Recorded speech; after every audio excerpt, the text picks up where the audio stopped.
નમસ્કાર, newsroom Palitana YouTube channel પર તમારું સ્વાગત છે। વિદ્યાર્થી મિત્રો, આપણે વાત કરવાની છે એસબીઆઈ બેંકમાં ભરતીની જાહેરાત। પરીક્ષા વગર સીધી ભરતી કઈ રીતે કરે છે, ટોટલ જગ્યા કેટલી છે, છેલ્લી તારીખ કઈ છે અને બેંકમાં સીધી ભરતી કઈ રીતે કરી શકાય, સંપૂર્ણ માહિતી હું તમને આ વિડીયોમાં આપવાનો છું। તો આપણો વિડીયો એન્ડ સુધી જોજો એટલે તમને સમજાઈ જશે। અને ચેનલમાં મિત્રો પહેલી વાર હોય તો ચેનલને સબસ્ક્રાઇબ કરવાનું ભૂલતા નહીં અને બેલ આઇકનને ઓલ કરી દેજો, જેથી હું વિડીયો અપડેટના બનાવું તો નોટિફિકેશન તમારા સુધી મળતી રહે। શું તમે સરકારી બેંકમાં સારી નોકરી શોધી રહ્યા છો? તો એસબીઆઈ ભરતી 2025 તમારા માટે લાવી છે ડેપ્યુટી મેનેજરની પોસ્ટ। લેખિત પરીક્ષા વગર સીધા ઇન્ટરવ્યુ દ્વારા મેળવો 93,960 સુધીનો પગાર। અરજીની વિગતો, લાયકાત, પગાર ધોરણ અને પ્રક્રિયા જાણો। એસબીઆઈ રિક્રુટમેન્ટ 2025 વિશે બધું અહીં આપેલું છે।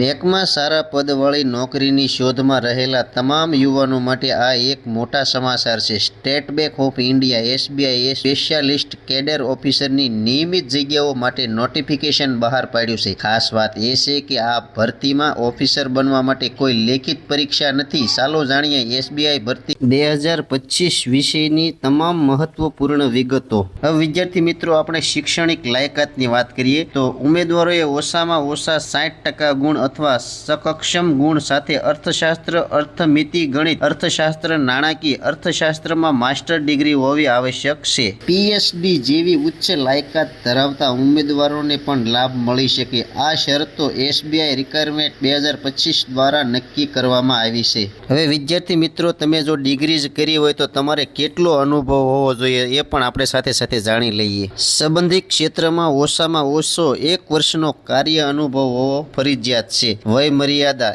1 ઓગસ્ટ 2025ના રોજ અરજદારોની ઉંમર 30 વર્ષથી વધુ ન હોવી જોઈએ। હવે મિત્રો, આપણે પગાર સેલેરી વિશે આપણે વાત કરીએ કે એસબીઆઈ ઓફિસર સેલેરી કેટલી હોવી જોઈએ। તો મૂળ પગાર 64,820 થી શરૂ થઈને 93,960 સુધી છે। આ ઉપરાંત નિયમો મુજબ અન્ય ભથ્થા અને લાભો પણ મળશે।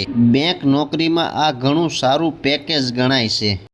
પસંદગીની પ્રક્રિયા: આ પોસ્ટ માટે કોઈ લેખિત પરીક્ષા એક્ઝામ લેવામાં આવશે નહીં। ઉમેદવારોની પસંદગી તેમના અરજી ફોર્મ અને શૈક્ષણિક લાયકાત શોર્ટ લિસ્ટિંગ દ્વારા કરવામાં આવશે અને પછી 100 ગુણના ઇન્ટરવ્યુ દ્વારા અંતિમ પસંદગી થશે। વિદ્યાર્થી મિત્રો, અરજીની ફી કેટલી હોય અને અરજી કેવી રીતે કરવી એ પણ ડિટેલ તમને આપી દઉં। અરજી ફી: સામાન્ય, જનરલ, ઈડબ્લ્યુએસ, ઓબીસી ઉમેદવારોને 750ની અરજી ફી ઓનલાઈન ચૂકવવાની રહેશે। એસસી, એસટી, પીડબ્લ્યુઆરડી ઉમેદવારો માટે કોઈ ફી રકમ રાખવામાં આવેલી નથી। અરજીની પ્રક્રિયા: અરજીઓ 8 ઓક્ટોબરથી બેંકની સત્તાવાર વેબસાઇટ એસબીઆઈ બેંક ઇન પર શરૂ થઈ ગઈ છે। લાયક ઉમેદવારોએ 28 ઓક્ટોબર 2025 સુધી કારકિર્દી વિભાગમાં જઈને ઓનલાઈન ફોર્મ ભરવું અને જરૂરી દસ્તાવેજો અપલોડ કરવા। જો તમે જરૂરી લાયકાત અને અનુભવ ધરાવતા હો તો એસબીઆઈ ભરતી 2025માં ડેપ્યુટી મેનેજર બનવાની આ તક ગુમાવશો નહીં। લેખિત પરીક્ષાના તણાવ વિના સીધા ઇન્ટરવ્યુ દ્વારા સરકારી બેંકમાં ઓફિસર બનવાનું સપનું આ ભરતી દ્વારા સાકાર થઈ શકે છે। સમયસર અરજી કરો અને તમારા ઉજ્જવળ ભવિષ્ય કરિયર તરફનું પ્રથમ પગલું ભરો। તો વિદ્યાર્થી મિત્રો, 8 તારીખે આપણે ઓનલાઈન ફોર્મ ભરવાનું ચાલુ થઈ ગયું છે અને એની છેલ્લી તારીખ છે 28 ઓક્ટોબર। તો માહિતી તો તમને મારા મિત્રો મળી જ ગઈ છે। તો મારી માહિતી તમને કેવી લાગી? અને ખાસ વિદ્યાર્થી મિત્રો, તમે જે પોસ્ટ કીધી છે પોસ્ટ ઉપર તમે જો હોવ તો ફોર્મ ભરવાનું ચૂકતા નહીં। એસબીઆઈ બેંકમાં ભરતીની જાહેરાત થઈ જ છે। તો મારો વિડીયો તમને કેવો લાગ્યો કોમેન્ટ બોક્સમાં કોમેન્ટ કરજો। ચેનલ પર પહેલી વાર હોય તો ચેનલને સબસ્ક્રાઇબ કરજો। હવે મળશે એક નવા વિડીયો સાથે। ત્યાં સુધી બધાને ભારત માતા કી જય।